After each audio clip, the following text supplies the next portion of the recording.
And I want to tell a story. Maybe you've not heard this story. I don't tell it often, but it's the story of one of these Black History time. And the only thing I'll do when people invite me to do stuff, generally speaking, I will, close friends, stuff that's where people are conscious and sane, or children.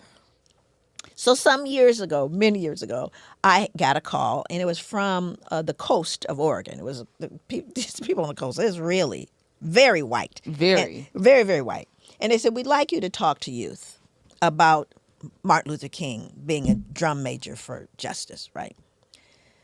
So very reluctantly, I said, well, it's kids. It's okay. I can take my kids. It's a beach day. I'm trying to justify why. So I get there, got my computer, have my thing all set up. And they're 3 to 6 year olds. The whole audience are 3-year-olds Oh, to wow. 6-year-olds. Wow.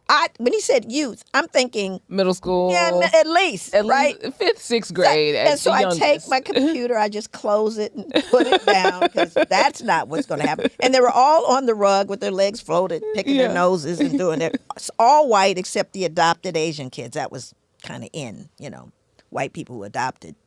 That's the only time you saw any other child. So I'm going, okay, God, what am I going to do? So I said, here's the thing. I said, how many people anybody want to do a skit? I do. All of these kids are hopeful. They're just so cute.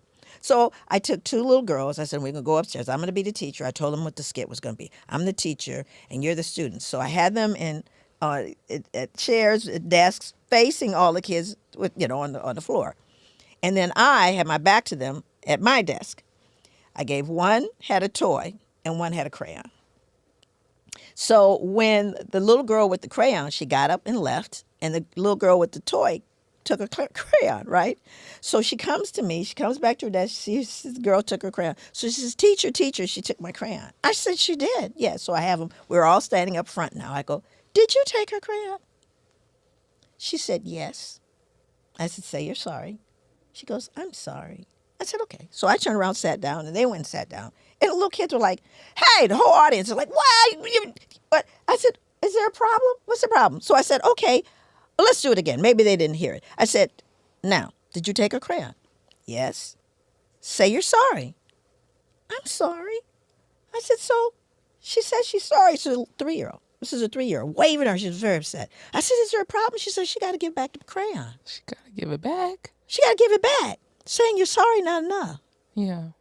So a 3-year-old understands justice. It's not just for her to keep the crayon. And what we have to insist is that they give the crayon back.